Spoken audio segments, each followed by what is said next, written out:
All right, so welcome to tonight. And tonight's Twirl Talk on Tuesday is with parents. And it's a really sometimes necessary talk to have to help boost everybody up and to see, do I need help? Do I not need help? Am I doing things right? And am I screwing my child up? What am I doing? So luckily, I have access to some really good resources. And some of those tonight are Teresa Dennie, and she is mother to Purdue Feature Twirler Alicia Dennie and a freshman baseball player out in Arizona at Arizona State who got recruited as a sophomore. So she's gotten to see the sports world from both genders and totally different activities. Along with us also is Teresa Bruchsaler, and she is Troy Kraly's mom and Tessa's mom. I get to work with Troy, so that's who I know the most. And I wanted to bring her in as mother of collegiate twirler that came in, pardon my dog in the background that I can't mute right now, and having a boy and a girl in the sport through the long term in both the group activity and in individual activity. And then joining us also is Jordyn Jones.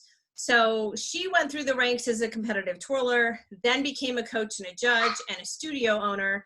And then we all know her now as, you know, Jordyn Jones' mom and navigating the celebrity world. And so she's kind of seen it all, from competitor and athlete to parents she had to deal with, the parents she wanted to be, and the Hollywood parents. So I thought it would just be a good time to start tonight. We're going to spend about the first half hour just chatting amongst us, and then we'll open it to questions after that. And there's a lot of people that know each other on this, and I'll try to remember to keep checking the box to let people get into the room. Let me double check that I got our recording going, and yes, we're all set. So let's start right now. And we kind of had a discussion earlier, but you're kind of at the other end of things. And Kelly's still on a long continuum here, but the collegiate parents. So Terry, let's start with you. What are the things that you felt you did right with your kids, and what did you feel like you could have done better? You know, there's no, I didn't know what the heck I was doing when we started this whole competitive thing with either kid. I mean, I didn't twirl baton. I didn't do any of that stuff. So, you know, and my husband, we thought our son was going to play basketball. We thought that was the route he was going. Didn't really know a lot about baseball. So I think one of the things that we did right was we weren't afraid to ask for help. And we weren't afraid to take them when we found that they had a talent.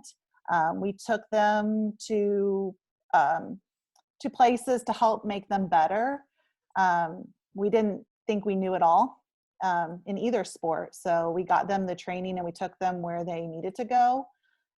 You know, and it was never, we always wanted it to make sure it was their dream, not our dream. This wasn't our path. This was their path, and we wanted to make sure they were the drivers.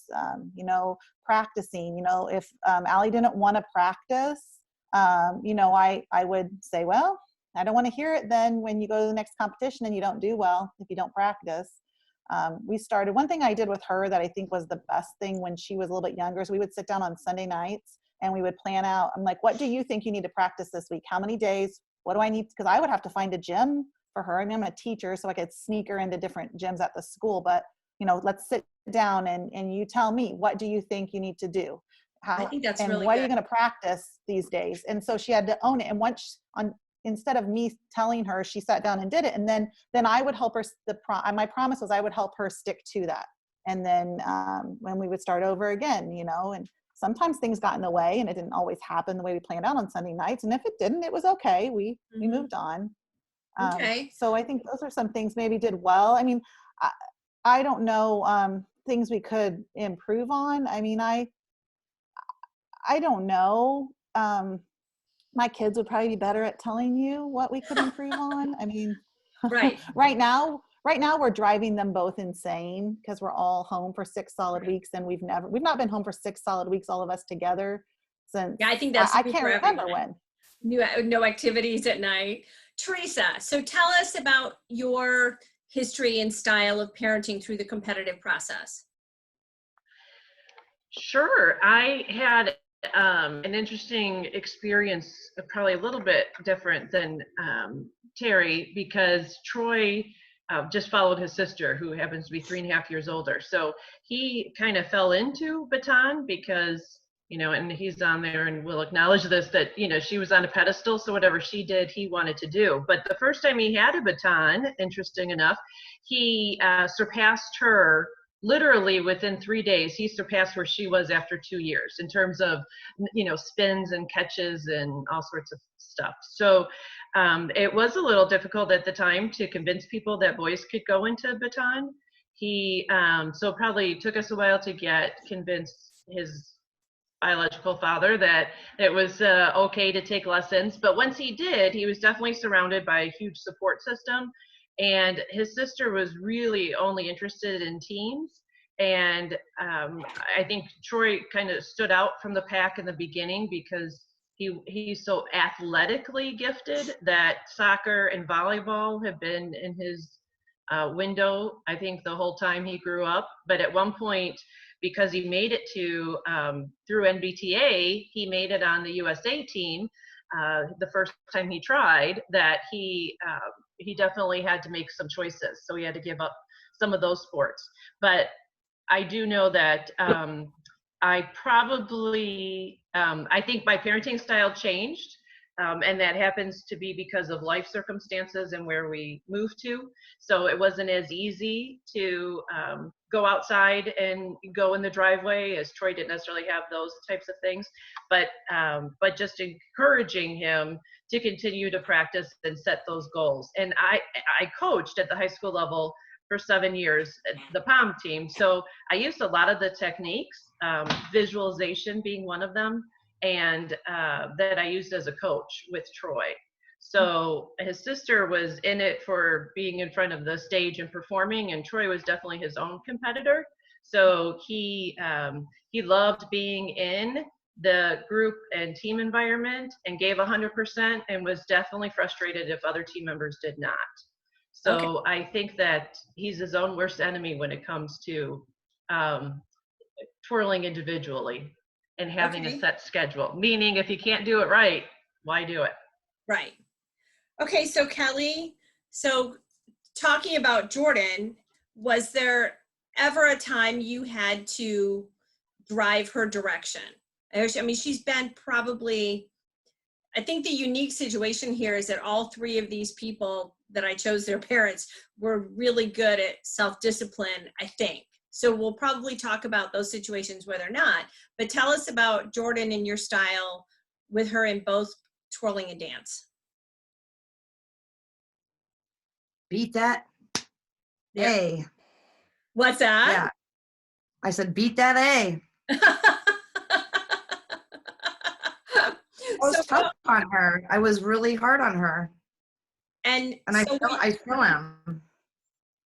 And were you hard on her until she took ownership of it? No, I'm still hard on her regardless. But what makes her, because I see her work ethic and what she has to do. And so do you think you were able to build that work ethic, or do you think she was born with that? No, not really.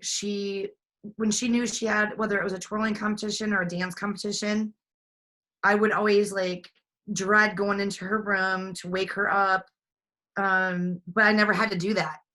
Boys, totally different story with my boys. She was always up, dressed, suitcase in hand, ready to go anywhere. So she's always had a really good work ethic, but I swear I think it's because I beat it into her. I don't know. I don't know. Well, for the sake of disclaimer here, we know that you didn't physically abuse her. No. I'm just saying I was very, very, I guess I don't want to use the word strict, but I expected a lot from her, and I still do. Right. And whether it's twirling or dance, I mean, you have to have that same, I guess, mindset in everything that they do, not just the activity, but it's just the way that you talk to people, you handle it yourself in a crowd, speaking publicly, all the things that she's doing now, modeling, et cetera, it goes down the line. but to be excellent in all those areas. Well, what You I'm know, and hearing, that was what a common thread I'm hearing from you three is that your expectations were set, and it was up to Oh, your absolutely. child to meet that expectation. So I know in the past that there have been parents, and I know a lot of coaches struggle with it when they're like, oh, she just doesn't want to practice. He doesn't want to practice. And I know I have my own feelings on that, but what would you say to that parent that says, well, let's just go down the line. Terry, what would you say to that parent? That says their kid just doesn't want to practice. Yeah. Well, I mean, I would want to, you need to revisit and ask your child, you know, and I would ask Allie, you don't want to practice. This is not my dream. This is your dream. So I guess you ask your child, why are we doing this? Because if we're paying this money and doing all these things, why are we doing this? It's not for me, it's for you. And that's typically all it would take. I mean, if make sure the child is, they want to do it, because it's, you know, there are times when it's hard, but. And Teresa, did you ever have that situation? I sure did. And I agree with what Terry said. And I think it's kind of a reaffirmation, making sure that during those times when they don't want to practice, and agreeing again with the other two parents in terms of what they said, that it's their success, but also their failure. So if they're not going to practice, what's the end result of that? And I'll be honest, I am not above bribing. So we would have almost like a chore sheet. You know, you have to do these types of tricks these many times during the week, and then you would get, you know, an extra 30 minutes of TV, whatever it was at the time, age appropriate, obviously. So, but again, that was what worked for my child. So finding something that works for each child would be different, but allowing them to set that goal. And that was because it was a more immediate result. Right. So when I say bribe, that's what I'm referring to. It was more immediate as opposed to the. Love the different styles. And Callie, what about you? If there's something I would say wanted to do. What? If there's something Jordyn hasn't wanted to do. Oh, like recently? Just what have you used as a tool to motivate her? She has her own motivation, but I think if they don't want to practice, it does want a conversation. The driving force for me when I was younger to practice was obviously not obvious to many of you, but Kyle's ski accident. You know, I wanted her, when she was better and came back, I wanted to be better, and I wanted to be better for her.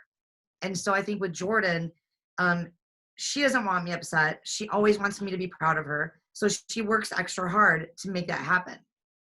But I think that, when I was maybe 16, Kyle, my mom took my baton case and threw it in the garbage, you know, because I refused. I flat out refused.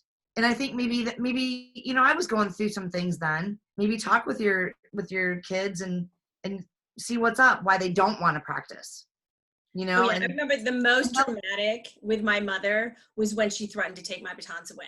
Like the most dramatic you would have ever seen, Kyle, was like the screaming hysteria of that that was it, we're done, she's taking my batons away. So go ahead.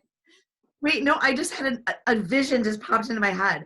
We lived on Amberley, and I was such a brat. Like one day I was just like refusing to practice, and of course my mom's sitting on the front porch, my dad's on the curb drilling me, right? And my mom is sewing my costumes, and, you know, sewing my costumes with, you know, the stone setter thing with the rhinestones that we used to poke you in the everywhere. My mom literally took my costume and threw it in the middle of the yard because I was such a brat and wouldn't practice. Well, I think that the generation of parents right now, they're a little bit afraid of discomfort, and they're afraid of setting those boundaries sometimes and having their child mad at them.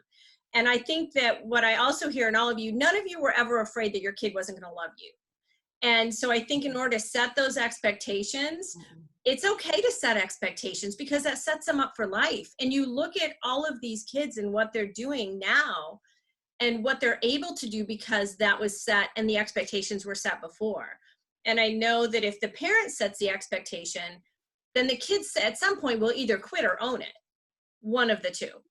And I think it's okay to say, no, this is what we're doing and this is what we're investing in. Now, if there comes a point in time that we're not going to do this, that's okay. But for now, this is where we are. And did you ever have to make decisions by the season? Like, it was never an option in my world that you would ever make decisions mid-season.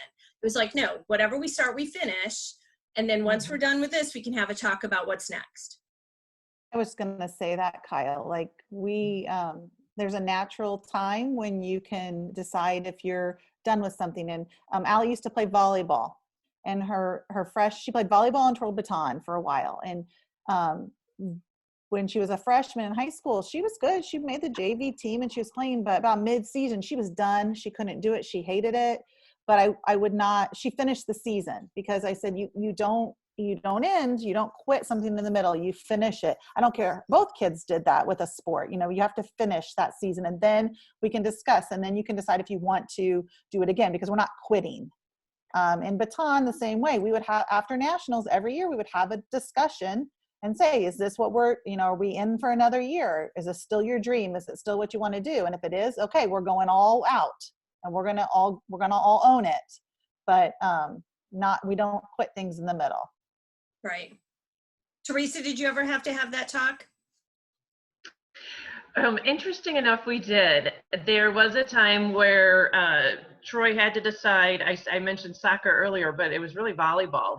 Going into the high school level, he had to choose between baton and volleyball. And he will tell you I chose for him, but he really made the decision. And I have a certain process that I go through, or that's worked for Troy and I in making those types of decisions. And I did, one of the things that we talked about, honestly, was how likely it would be that he could twirl at the collegiate level, but there was not necessarily a chance that he could play volleyball at the collegiate level. Now, I know at Western he's played intramurals and done all sorts of things. I also know that people my age who are still playing volleyball, in the adult recs and so forth. So we talked about the pros and cons, and then also the advantages to and disadvantages to both. So he definitely, and he made that decision. Albeit with him right here, I might say I was definitely gearing him towards one way or another, but in the end, it had to be his decision. So. Right. And Kelly, has Jordyn had to make a decision between different jobs and different opportunities with things? Yeah, 100%. I remember she was 12, and she was an elite protege within the Pulse organization. So we were heading to New York. We were on a flight, and we got the call. She booked the DoorDash commercial with Heidi Klum. So we were literally, I think, in Phoenix on a layover from LA, and we had to decide the DoorDash commercial or continue on to New York for the Pulse. And that was a weekend. It would have been her last weekend to represent in the level that she was in as a protege. But that was a goal that she had already accomplished. And it was kind of a send-off, and it was the year that they were going to pick new proteges. So we ended up flying back to LA and her doing the DoorDash job. And yeah. Was that her decision? Or no. Oh, well, she was only 12 at the time. Right. So I'm sure that I was having to make that choice. You know what I'm saying? Right. Yep. Yeah. She was too young to make that decision on her own, to what would benefit her the most. Right. We'd already done that, so let's do this. Okay. And it was an actual commercial.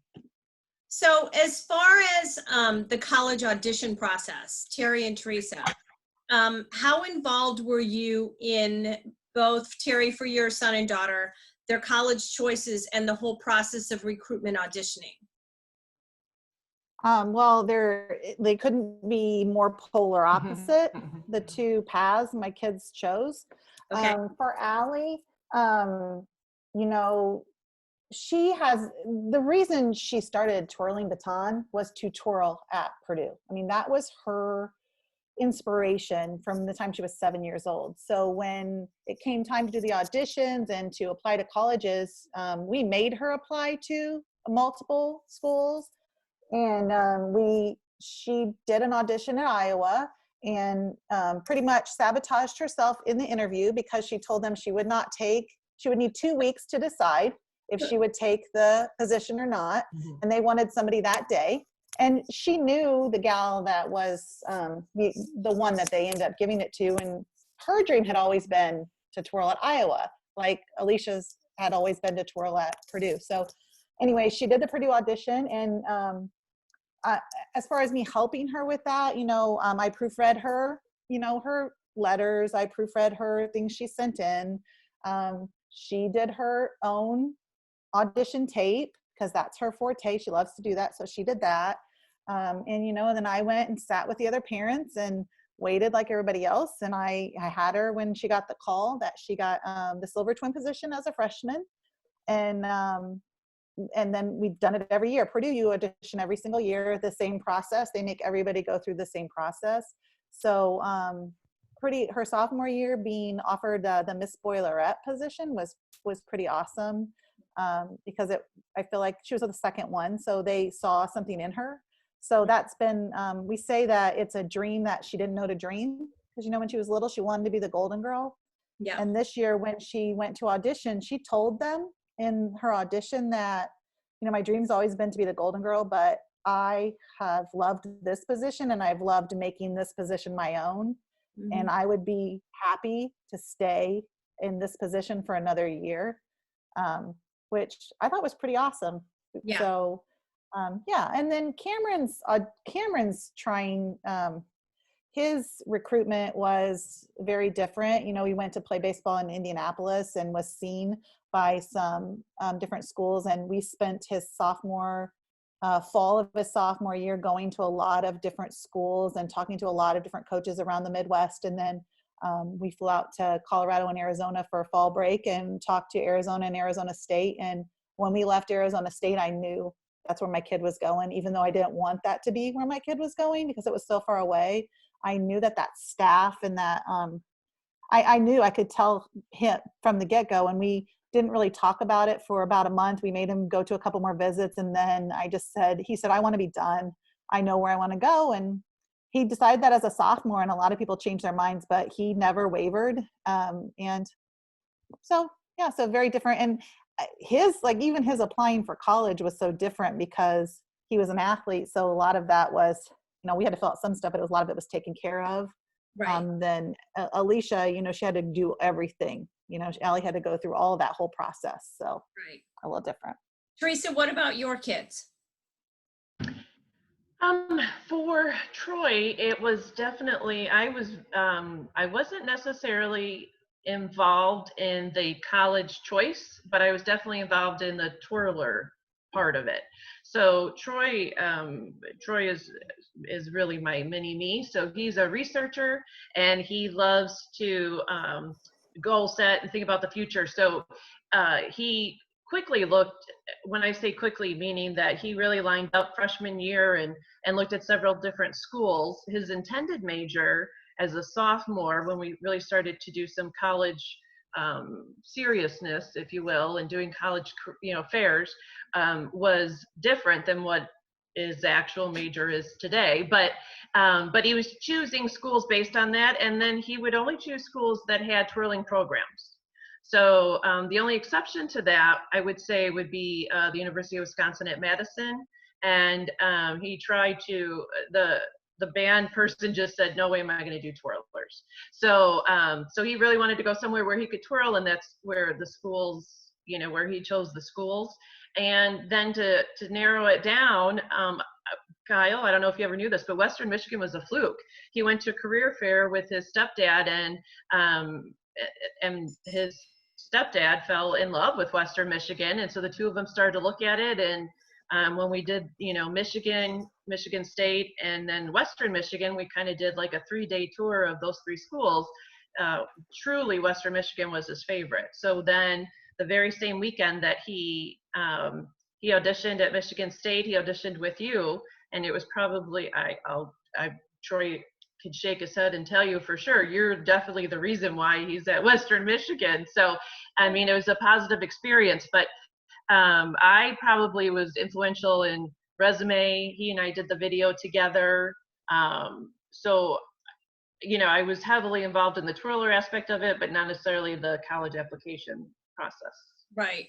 And I think that that's for parents to hear on this, like the first, as somebody who works at the university, I'll get parents reaching out to me. And then obviously after they're there, by law, my communication has to be with the student.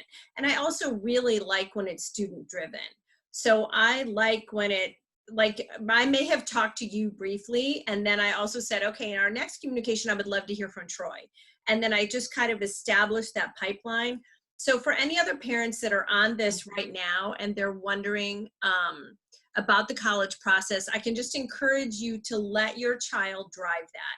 Let them be the one that reaches out, because that's really impressive. And they're going to be the one that I have the relationship with, or that college person has the relationship with. It's a bonus when you get great parents, but it's not necessarily something that you'll be dealing with when you're in the college setting. And I think that that's your first test of letting your kid get their feet wet and like, I need to control my destiny here and what's going to happen with it. Kelly, as far about parents. Yep. Oh, sorry. Go ahead. I've heard this in both lanes of my kids, that parents can turn people off, turn coaches off.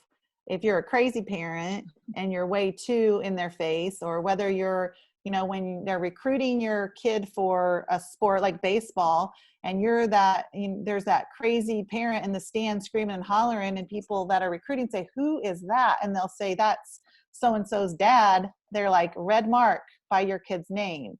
And that can be the same if you're that pushy parent who is, you're contacting them, you can hurt your kid. Well, and a little known thing is like when parents or somebody will reach out to me and tell me how absolutely fabulous they are, and Google exists. So the minute you're going to send me something, for darn sure I'm going to Google you. And if you have no footprint as far as a competitive, resume of any type that's available out there, then I kind of know already what I'm dealing with. So I think that that's just a nice word of caution. Kelly, as far as Jordyn's auditions now and setting up things, how much does she drive that? Now? Yes. Since I'm back in Michigan? Yeah, right. Pretend you're in California, let alone that she's 20. Yeah. You know what? She's doing a really good job. She's having to sign contracts now on her own. Probably, I'd say 50%. A lot of it's her manager, her agency, her lawyer. So, but she knows her stuff, She knows what she's doing. At what point did you start to let go of the reins a little bit? Was it after she kind of proved herself? You know what? When I felt like she was ready, I feel like I've always addressed anything with her to teach her how to do these things on her own in the event that I'm not here anymore. There's things that I need her to be able to do in my absence. And it's a good darn thing that I had that mindset ever since she was little, I guess, You always said that. By the time she was 13, she could book a flight, get herself to the airport, get on a plane and go somewhere. Yeah. Everything is a teaching opportunity, Mm-hmm. So I took advantage of being able, I guess, to do that for her. Well, let me give one more question to all of you before we open up to the floor. And Kelly, while you're on here, managing other parents or trying to not be the crazy mom. So Kelly, can you tell a little bit of the story about Abby Lee's ultimate dance competition? Because that was the ultimate parent setup of how you had to manage other parents and manage yourself and in the public eye. So you want to tell a little bit of a story or feedback from that? Well, sure. I pretty much was not myself on that show because I could have intervened a lot more. I could have fought back because that's kind of my nature, I guess. But you learn more when you just sit back and listen. You know, you really do.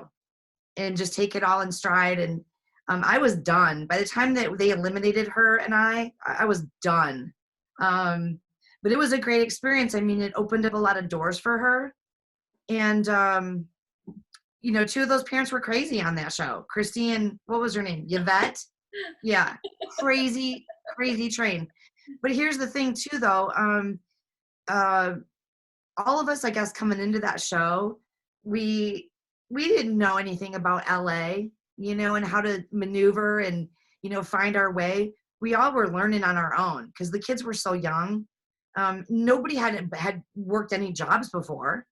You know, the benefit for Jordyn coming into that show was, you know, she was a huge dancer for the Pulse, like I mentioned before.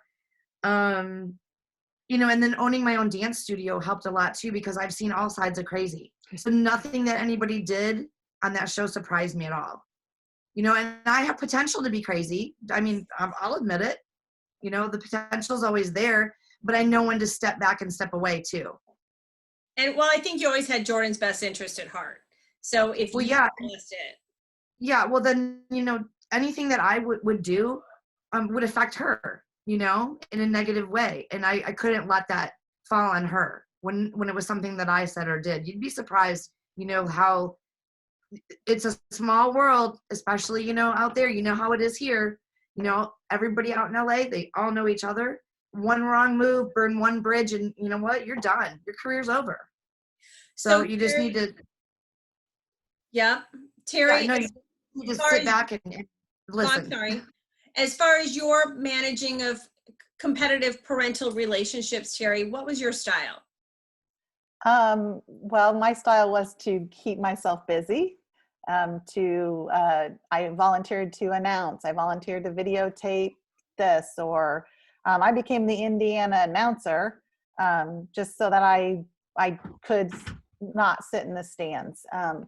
I love lots of the parents, but I learned pretty early on that I needed to be busy because it would stress me out if I wasn't. So, and I'd love to run over and hug everybody and talk to everybody. And if I have the opportunity to be in the stands, I'll make it do. But if it starts to get crazy and people start complaining or saying unkind things about other people, I get up and leave. I won't be around it. I won't stay. And I do the same thing with baseball. I won't stay because that's not what I'm about. And I think that that's a good lesson for coaches on this call too, and parents, is that I always brag that I had great parents. And I had great parents because there were no options.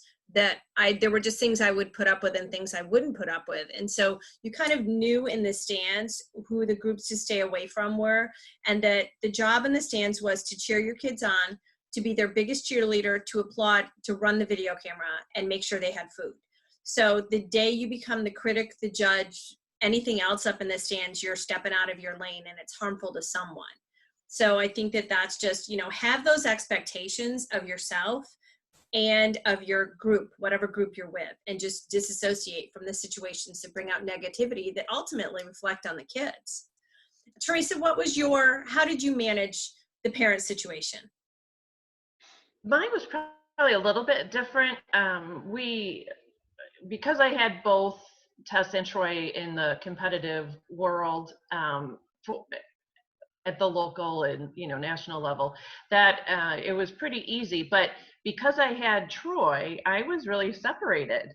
And I don't know if people even think about this, but I can honestly say I haven't been into the locker room situation at any school for competitions because Troy obviously wasn't allowed in the locker room. So we had a tent and we had to find our own little corner. And even in where people set up in the hallways at some of these smaller schools, we even had to go in the other direction because as he aged, I was very conscious of making sure that parents and other girls weren't uncomfortable because here comes a boy as they're walking around in a sports bra and shorts, or, you know, as they try and put on their dress or whatever the case is. So, so I was naturally separated from the parents, but as I got older, Terry, I did a lot of the similar things. I became very involved in, we host the competitions at our local level. So we had 3 major competitions in 3 months, and I have been very involved in that, and that helped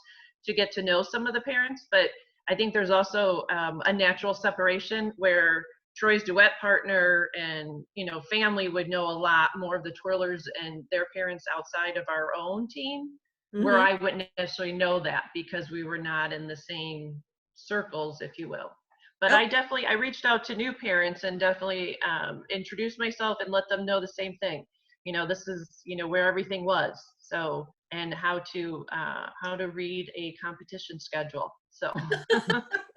Well, we're going to open it up now. And so if any of you have some questions that you would like to present to any of them, just say what your name is and then who you'd like to address your question to.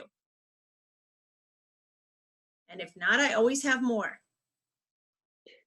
And hey, so this is Susan Giacalone. So my daughter is Sophia Giacalone, and she's going to be a senior at Notre Dame Prep in Michigan this year. So we're heading into the college, you know, application fee process with that. And to your point, Terry, I had a son who played baseball, so we've kind of been the baseball circuit, and now, you know, she's my baby, so we're doing, you know, we're working the baton thing. And fortunately, we started kind of early, and we've done some college visits, and she has, you know, sort of a short list and a long list. But I'm just wondering, from your perspectives, I mean, any particular tips as far as, Kyle, like, you know, what coaches look for in college twirlers, what is, you know, you know, the videos that they're putting together, what kinds of things. I mean, you know, she's done a lot of research online and looked at people's videos, and we've seen, you know, the gamut of those. I'm just wondering if there's a particular order with them that you find appealing, or. well, from Terry and Teresa, why don't you say first, what are the qualities that your kids had that you think were really helpful to their success in college? You know, the twirling skills, of course, are important. Being able to, though, put together a show I mean, Alicia, Allie's always been an entertainer. She's not really, and Kyle will agree to this, like the competitor, she's more of an entertainer. Like when she started looking at each competition as a chance to perform, she started doing better. Like her scores were better because she wasn't worried about winning. It was about the performance. She's a performer. She's an entertainer. So that's one thing that I think has helped her. She's fun to watch. Our facial expressions are some of the best, I think, out there. As her mom, I think that. And the other thing is the being able to carry on a conversation, because there's interviews in all of these that we went to. You have to be able to carry a conversation. You have to be able to speak in front of a group, a panel, and answer some questions. So being able to do that is important as well. Yeah, Terry, I would agree. I think one of the things that we did with Troy's video, he was also part of Winter Guard, which was a competitive thing at his high school, as well as the dance team. So we highlighted all 3 areas. So not only showing him performing on the football field as a twirler with the band, but also competition season. Even we had clips of a duet at Notre Dame as well as dance. So showing that he was a well-rounded, you know, he didn't just do one thing, and we highlighted different areas. And then also with the resume, what he and I came up with, we really had scholastic and extra, what I call co-curricular, extracurricular. So we showed everything. So we showed everything in terms of academic, you know, National Honor Society, to any other groups that he was involved in at school, along with GPA and awards he might receive. And then the co-curricular, we highlighted more of not only the teams he was a part of and where they ranked, you know, nationally, internationally, as well as leadership roles within those. So what he did as an individual as well as on the different teams. So I think it was important to show that he was not only a good student, but could, work with the team and hold a leadership role. I'm going to ask Troy to join us in a question here, and then Kelly, I'll remember I've got something I want to ask you. So Troy, you've gone through your own audition, and now you've watched a couple years of auditions. So what would be your tip for the collegiate twirler, and specifically, what did you do that you think really helped you, and what have you seen others do that you think you would tweak a little bit? That's a great question. Definitely for me, I talked with my coaches, and I was like, I'm concerned about my college audition, what should I do? And a lot of the time, I want to say 9 out of 10, my coaches would tell me to just have fun and be confident, show that you love twirling. 'Cause really that's all that you see on the football fields is just the pure entertainment and excitement that you get to twirl for your university, and that you get to twirl just in general, because baton twirling is amazing, so just the overall confidence and show that you love baton, and just an award-winning smile, I guess. That's just the go-to, just have fun with it, and be confident and show that you love twirling just as much as you would love to twirl for the university. Well, Troy's enthusiasm when he came in for his audition, so this is kind of a running thing that we have now, that I asked him to do a trick that he had never done before. And he literally went, okay, and just went for it. And it was so close in his heart and his talent that he may not have succeeded in that moment, but I knew that it could happen. So just to answer some of the questions for some people, those of us in the college atmosphere, first of all, be honest. When you send a resume about your awards and anything that you've accomplished, everything, you can find out anything. And so I can always tell whether someone is inflating their resume or not. So number one, be honest. Number two, there's no reason to have a bad video. There's no reason to have a video with a drop on it. There's editing tools. So why would you send in a video with a drop on it? And I think it's really hard when there are group numbers that you like to see the value of their teamwork and how they can work within the team, but you also want to see their individual skill. So in our situation, you submit a video, you have to be admitted to the university first. And I'd like to see that they're admitted in good standing. I don't want to have to worry about your grades. That is one stress I don't need to worry about. And then once you send in the audition video, have you shown me first of all, the skills that are listed online? Because typically a university lists what skills you need to have. And are you meeting those requirements? And if you're not, you better darn well be able to make up for it in something else. When Troy first came on board, Claire that he twirled with did not have all of the tricks that were on the list, but her overall talent, presence, ability, intelligence, and attitude more than made up for it. So when we talk about the importance, one of our sessions last week was what does a coach want at a lesson? Number one, it's attitude. Don't come to me with a bad attitude, because I would rather chew nails for an hour than teach you if you have a bad attitude. So it's the same thing when we're at the university practice. I just want to know that you have a great heart and that you will project a great performance regardless of whether you meet the skill list or not. And Troy has been that person from day one, that no matter what I've asked him, he's like, okay, yes, if I can't do it right now, I will be able to do it. So I think that that's really valuable. So I hope some of that information helped any of you looking for that. And thank you, Troy. Great. So Kelly, with Jordyn and some of the things that she's had to get ready, has she shown up for an audition and been asked to do things she couldn't do yet? Yeah. And how did she handle that? Without even batting an eye. She's not scared of anything. So that was never an issue. And she was always prepared if that was to happen. She knew going into any audition that that's a possibility, that she'll be asked to do things that were either above her ability level, she hadn't mastered yet, she'd at least try. What about in the world she's in now, if it's something that's out of her comfort zone? From She won't do it. and how did you give her the tools to be able to say no? Because I think that obviously all of these kids in a performance setting, entering college, in competition, might be put in situations that they're asked to do things they're not comfortable with. How do you empower them to say no?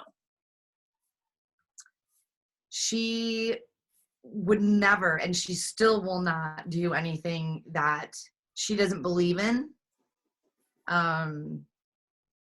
She'll just say no. I mean, there's been a few times, I can't remember off the top of my head what they were, but there was times where almost partial nudity. Now that she's 20, I guess it's okay.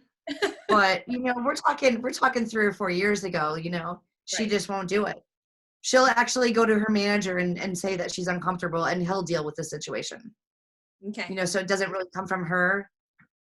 But no, I mean, the Me Too movement, obviously, Mhm. and that happens in LA, and we've been really lucky to keep her out of that. We've been smart, and she's learned to maneuver those things and to avoid them. Mm-hmm. Mm-hmm. And I think that you've always been by her side. So Oh that's yeah.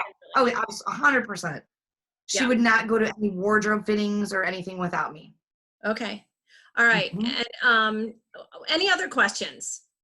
So we've lost some people off Question. here. Go ahead. I have a question. This is Ashley Cribbs. I have a question for Kelly. How did you manage being a mom and a coach for Jordyn? Mhm. That's a really good question.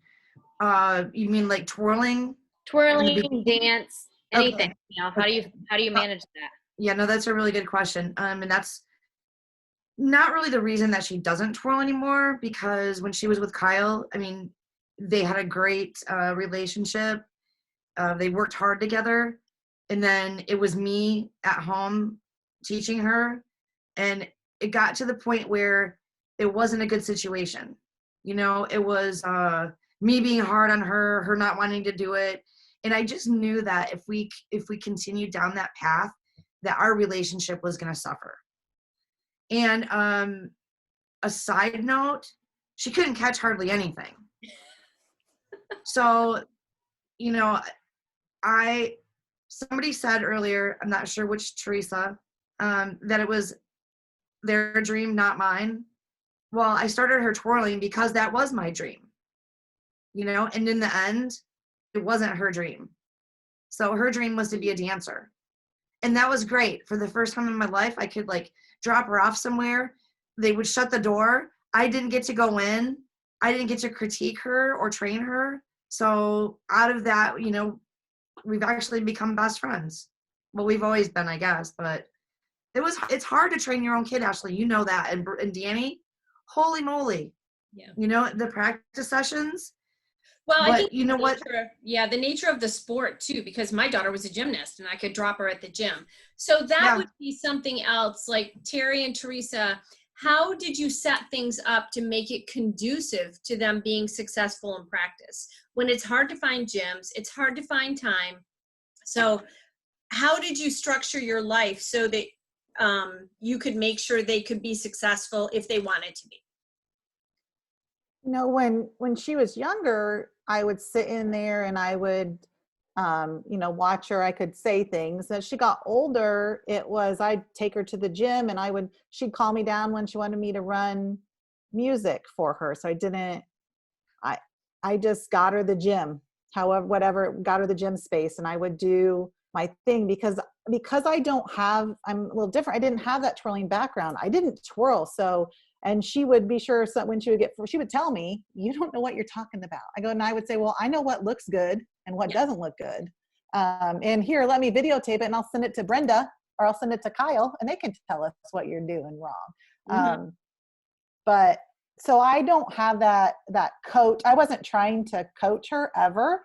I just would give her the time. I'd play the music, I'd videotape it. And that's why she came to you. because I didn't know what I was doing.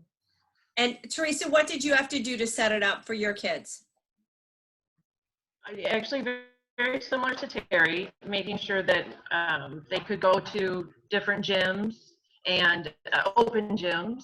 But one of the things that happened with Troy is that his local coaches, I wouldn't say Troy outgrew them. He needed something a little bit more competitive. So he was referred to the choreographer from Pennsylvania. So he had to travel to get to those, let's see, spring break, Christmas break. He'd have to travel to meet with her and to work on whatever it is the goal was. But I can honestly say that I probably how do I want to put this? I allowed Troy to vent when he was frustrated. And I'm not so sure that anybody on the sidelines would see it that way, but he needed to express his frustration and get mad at someone. He wasn't necessarily really mad at me. He was mad at himself, but it allowed him to express that frustration. And I preferred that he would get upset in an open gym setting as opposed to the one-on-one instruction time I was paying for, or the, team practice. So for him, it was, as you said, Kyle, he was up for anything and any trick. And so for him, if he couldn't master a trick, his frustration would come through. And so it was just allowing him to express that frustration. Obviously, it wasn't anything detrimental or mean to me. No, but I think that's valuable. I think that we can't not validate kids' feelings when they do have that moment of getting upset. They're not going to be, rosy all the time. Like, so Terry, with Cam's injury, the level of frustration that you had to go through and disappointment, how did you navigate your son's emotions plus your personal fears of what his future looked like with this injury? That was devastating. We were at regionals. It was Mid-East regionals when I got the message that his UCL was torn and he was going to have Tommy John surgery, and that it was a 15 to 18 month recovery. And he was getting ready to go into his senior year of high school. So it was devastating. And it was hard. It was hard on Corey and I, and Cam actually handled it better for a while than we did. But I think that him knowing where he was going, and right after it happened, the coaches at Arizona State called and said, you're going to get through this. You're going to do what you're supposed to do. Your scholarships are there. So he had that to work towards. It wasn't that his career was over because of it. And so we kept focusing on that. And once we got over our initial shock of that, we kept trying to keep him positive, and he worked really hard to come back and to do all of that. But definitely had those moments where it was frustrating. In his senior year, he sat on the sidelines and didn't get to play. We didn't get that senior moment, and that was hard at times. But I don't know. I always had the rule. He'll be good solace for this year's seniors. He'll be able to give a good talk to these guys. Right, because they didn't even get to go on the field as a non-player, for sure. And, with both of my kids, I always had the rule was kind of, bitch on the bus. You could complain in my car after a practice if you were frustrated with a coach or something that happened. We were never saying anything in front of anybody else. But if you wanted to complain and you wanted to just all out cry or whatever you want to do, you had from the time we left that practice till the time we pulled into the garage. And once we pulled into the garage, I was done hearing it. No more would we talk about it. It was over. And then when they calmed down, we'd talk later about, my comment to my kids was always, what part of it did you have in the whole thing? And to go from there, whatever it was. But that kind of what Teresa said, that time to decompress or whatever, but we live about 15, 20 minutes from the high school. So you can complain all you want until you get home. Well, I think that's a really good way to minimize the drama. That I think that it's really easy to be sucked into the drama vortex. And I think, you give those moments of drama, because sometimes parents breed drama. And I think that what I'm hearing in you three is pretty common sense, like no drama mamas, that we have a job to do and this is what we're going to do until we decide to not do it. And that's how you breed expectation and success, is what I'm hearing. So the three of you to kind of wrap it up here and to talk about it. Is there anything, I want to end positively. So first of all, if there's anything that you would have done differently, kind of give that briefly if you have anything. And if there's anything that you really felt like has gone well, that you're proud of, give yourself a moment to give yourself a pat on the back and let me know what it is. So Terry, you're on my camera. You're up first.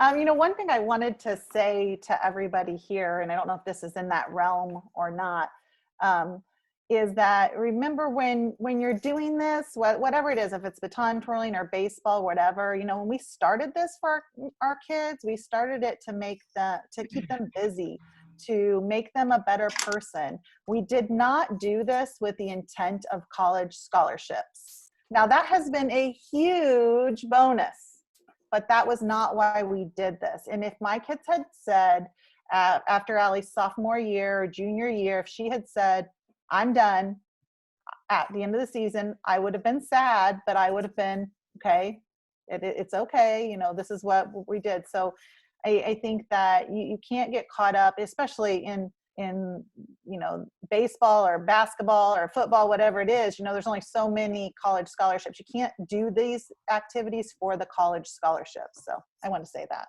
No, good thought. But I think that maybe what I think we've done well is we've been real with our kids through everything. We've been very open. We don't hide things from our kids. We're, very honest about this is what, is going on, whether it is money or, friends or, because high school's hard. Growing up is hard, especially now with everything. And I think that having those open pathways so your kids can share with you and be open with you and know that it's safe to say things to you, and they know that you're not, it's safe. They're not going to get in trouble for some things. But also we held our kids to, in that same light, we held our kids to a very high standard. We had high expectations for them, and if they were going to be able to do all that they were able to do, they had to, get their things done. So. And I think my kids have turned out pretty great, even though right now I'm really ready for them to go back to school. I just got used to being an empty nester, and now they're back, and I'm going to have to get used to it all over again when they leave. Yeah. Teresa. I think that, and so forgive me if I forget one of the questions, Kyle, but I think that I don't know that I would necessarily change anything or do anything different. I think that one of the obstacles that Troy and I definitely had to face was politics. And I think that's in anything, work, it doesn't matter. So I wish that I had talked to him more about politics, but that was definitely an obstacle in his competitive career. But I think one thing that what did you say?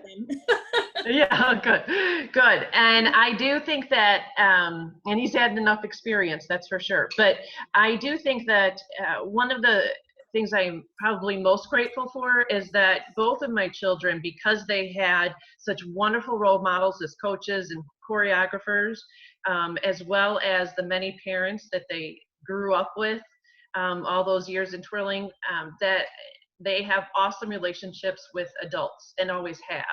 So for my children to talk to any adult at any age has been really easy for them.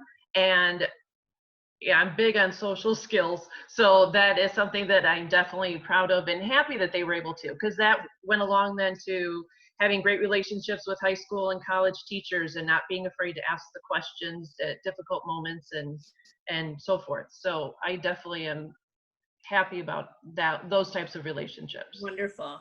Kelly, is there anything you would have done differently? Nope. And no, but I will tell you one of the questions. What was the other question? Like, like being proud. It's like the hardest thing for Jordyn early on to learn was that I might be her biggest fan, and I will always be, but I'm also her toughest critic. And I have never gave her credit where credit wasn't due. And that might sound harsh, but it's being, like somebody else said, being real and being honest. And instead of filling them with false hopes of how great they are when they need some work in certain areas, I mean, that's a pretty tough thing for a kid to hear. But when they go out into that adult world, that they know. Yeah. You know, they know that the world's a harsh place. Right. And it's not full of people that are going to blow smoke up your behind and tell you false things. You know, they're going to tell you the truth. They're going to tell you, I'm sorry, you're either good enough or you're not. You know, you need to fix this or this is great. But it's really about being real. And it's not an all trophy contest. Yeah. Oh my gosh. You know what, out in the real world, you know what, you're not competing for a trophy, you're competing for a paycheck. Yeah. You know, and that's a huge difference from where she grew up to where she ended up. As far as, you know, when she was 10, 11 years old, we'd go out to auditions. It was for a paycheck, not a first place trophy. Right. You know, so that was, you know, that took a little bit of shifting, you know, the mindset. But I'm proud of who she is and who she's maintained herself to be through all this. She hasn't got caught up in the drinking and the partying and smoking. And I've always, I'm pretty quick to judge her friends. And I always end up right, don't I? She's been sitting here this whole time. Well, but, you know, no, you all have done an amazing job, and I'm so proud to know and love your kids and know and love you. And thank you for taking this hour tonight and on our little quarantine project. And I think it's been fun to be able to have some of these discussions and put them out there. So thank you so much. And I miss you all. Terry, did you have anything else? Well, Michaelyn sent a little chat and said she has a question. I think we missed her. Yeah, and so she's off, and I told her yes. I answered her private. I see her. You texted me, yes. No, and then I saw that I did, so I texted her back. So I don't. She's on. I see her there. There she is. It was actually me. Michaelyn. I'm filling in for Sonia tonight because she got stuck at work. So okay. That's okay. If I can ask real quick. I'm thinking, I hate calling her out. Last year at Nationals, we were all excited, especially first year doing strut, and then she went out there and just it was not good. And to be able to deal with that, especially at a younger age, I know as the athletes get older, they kind of find their own way to be able to kind of get their mind and their head back into the game. And luckily, we had quite a few hours in between, so it worked out. But in a competition like that, that your kids have been in, especially as they've gotten older, do you have any tips that you can pass on to possibly, you know, especially in a short time, if you only have maybe a half hour, an hour, to be able to help them at a younger age get right back into the mindset? Because, you know, sometimes we just don't know what to do with Michaelyn. You know, do we hug her? Do we hold on to her? Do we baby her for a few minutes, better lack of terms? Or do we get right back on, all right, you got to get your mind in, you got to go. You know, I just didn't know if you guys had any experience or tips that, you know, you might be able to help with. Terry? I think the first thing would be, you know, just ask, how did you feel about that performance? How did you feel about that? And have them talk it out, you know, if they're, you know, kind of follow their lead. But if you weren't happy with that, what can you do differently? What do you need to do between now and the next time you do that? And most of the time they find it, they figure it out. And if it's the last performance of let's say the last one she did was not good. I mean, that's happened before. So that's what drives you for next year, you know, or for next season. You know, is that what did you want to work on? You know, is that so you can either give up and say, I'm never doing strut again, or you could say, I'm going to go next year and I'm going to show everybody how I can strut. You know, but if it's in between, like you said, it was a tough one, and then you had another one coming up, then you just, I think you just ask that question. Well, and Allie had that disappointment. So even as a younger kid, I remember, and she would use it as fire for like, I maybe didn't hit my goal now, but doggone it, next time I will. And so it's a question of ownership. You know, you could want them to do well all day, and until they want to do well and they know how to step out of their nerves. And that's, you know, look at the older kids that like nerves just do them in. So it's trying to give them tools until they figure out their rituals of what works for them.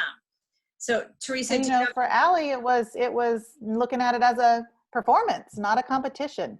Well, That's what did it for her. We had to completely change it up. Flipped her mindset. Yeah, Teresa.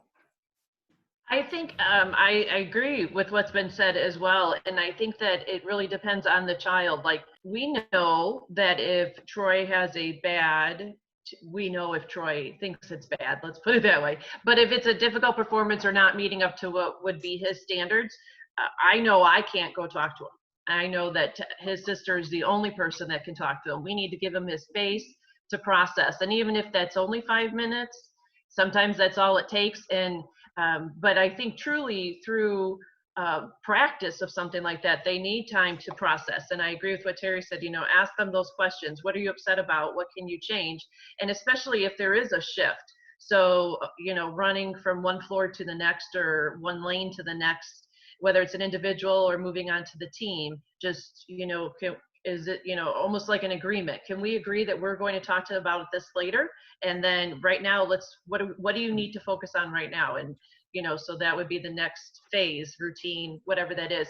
The other thing is Troy was never good about watching video of himself, but his sister didn't mind doing that and dissecting it. So sometimes I know that that's a tool I use as a coach, was taking the video and, you know, obviously not at that exact moment, but even if it's an hour or two later, okay, now that you've come down a little bit, let's really look. Is it as bad as you truly think it is?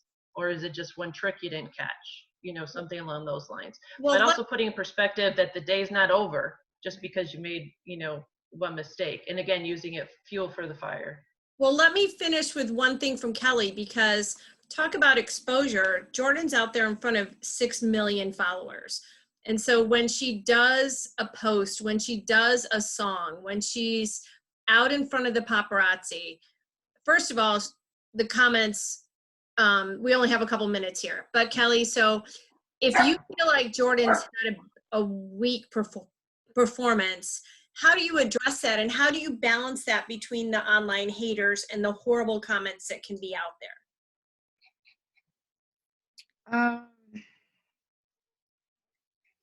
How do I guess I don't understand the question. How do I balance it between? Balance being, hi Jay, how do you balance being, having expectations for Jordyn's performance versus if someone's just gonna tear her up online? How do you balance letting her know that she didn't rise to the level of expectation maybe, but yet you don't want her destroyed by what's happening online if there's haters out there? Early on, she was very bothered by comments. And that took some convincing to let her, or to get her to understand that those people don't define who she is. You know, and she's pretty confident in who she is as a person, that now those comments don't bother her at all. So we can translate that in the competitive world to a judge's score. So it's kind of my feeling about, if there's going to be that one judge that bombs you, that judge is not going to define our season, nor is that judge going to define who you are as a competitor. So you can't let those comments define you either. So your sense of worth has got to come from the groundwork that the roots that are laid and the foundation that you've been given. So I think, and unfortunately, with anything as parents. Hold on 1 second. Yeah, unfortunately, go ahead. Being that it's a subjective sport, just like dance competitions, subjective. Right. You know, it's opinion, right. And you cannot let other people's opinions destroy you. Right. So I think that if you take away anything from this parent talk, it's about build a solid foundation regardless of what's happening around them. Because the good old adage, you know, we look at this time in our lives and we can't control what's going on around us, but we can control how it's affecting, you know, what it's doing to us.